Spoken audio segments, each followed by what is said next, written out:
À l'heure de la mise à l'eau des bateaux, les visages des 22 skippers deviennent plus graves. Il faut encore régler des tas de petits détails, être sûr de ne rien oublier. Après souvent plus d'1 an de préparation pour aboutir à cette journée, il va falloir maintenant y aller. Et chacun de se poser la question. Vais-je y arriver? Suis-je capable de tenir 45, 50 jours, voire plus, seul, sur un petit bateau, avec juste 2 avirons pour traverser un océan? Il est sûr que l'expression « coquille de noix » n'a jamais été aussi justifiée tant ces embarcations vont devenir des cocons que chacun a aménagés et préparés à sa manière. La Bouvet-Rame-Guyane est une course atypique, rassemblant un éventail hétéroclite et sympathique de participants venant d'horizons très différents, tous candidats d'abord à l'aventure solitaire, puis pour certains à la victoire. Mais si le niveau n'est pas le même pour tout le monde, est-ce que certains n'ont pas présumé de leur force ou de leur capacité, se laissant entraîner par le rêve de la traversée? J'observe 2 choses. D'abord, il y a un meilleur niveau de préparation au sens technique. Il y a des pilotes automatiques, il y a des tas de bidouilles qu'il n'y avait pas du tout dans la première édition.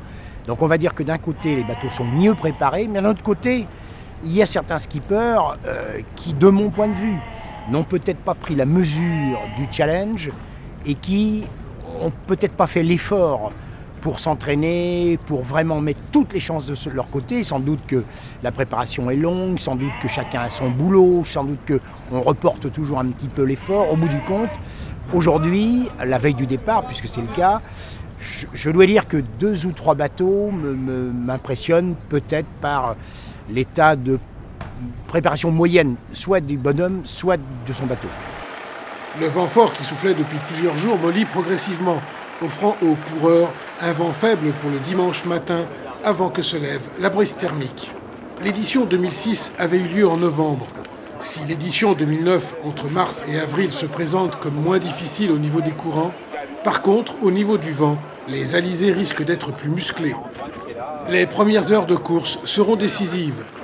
Objectif, gagner dans l'ouest pour éviter de se faire déporter sur la côte par les vents de nord-nord-ouest.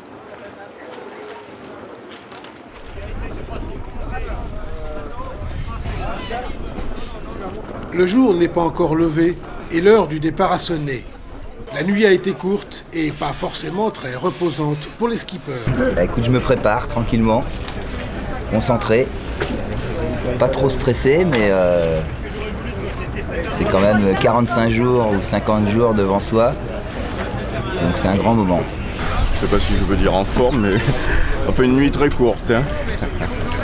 On va stresser parce que c'est le moment de départ, c'est toujours un moment important, un moment où on met en œuvre tout ce qu'on a lu depuis 1 an et demi, donc c'est normal d'être un peu stressé. On a bien mangé, moi je suis relativement serein, content de partir enfin en mer après 2 ans de préparation. Ouais, c'est le grand matin, le grand départ pour la grande aventure. Je me sens un peu stressée, puis ça va. Je suis contente de partir. J'ai hâte d'être là-bas, dans la mer. Ah bah c'est le grand départ là, ouais ça y est, c'est un an de... On concrétise 1 an de travail, hein. Donc voilà, c'est super.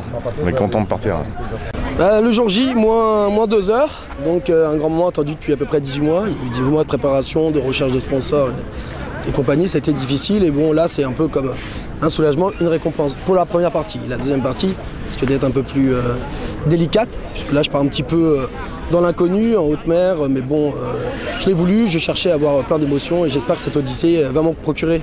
5, 4, 3, 2, 1. À 10 h, le coup de corne de brume du départ libère les 22 rameurs.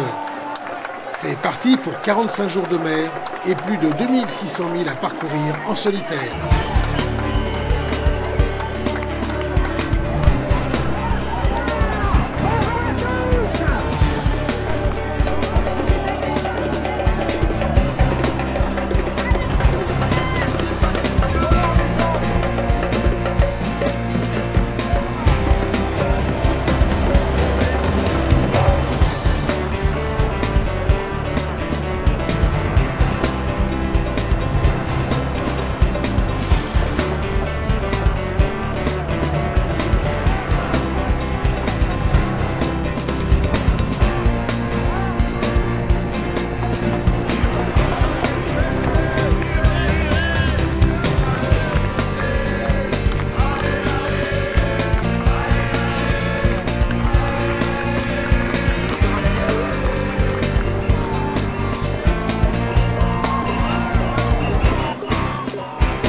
Les bateaux arrivent bientôt à la passe tant redoutée qui avait été en 2006 le théâtre de chavirages spectaculaires.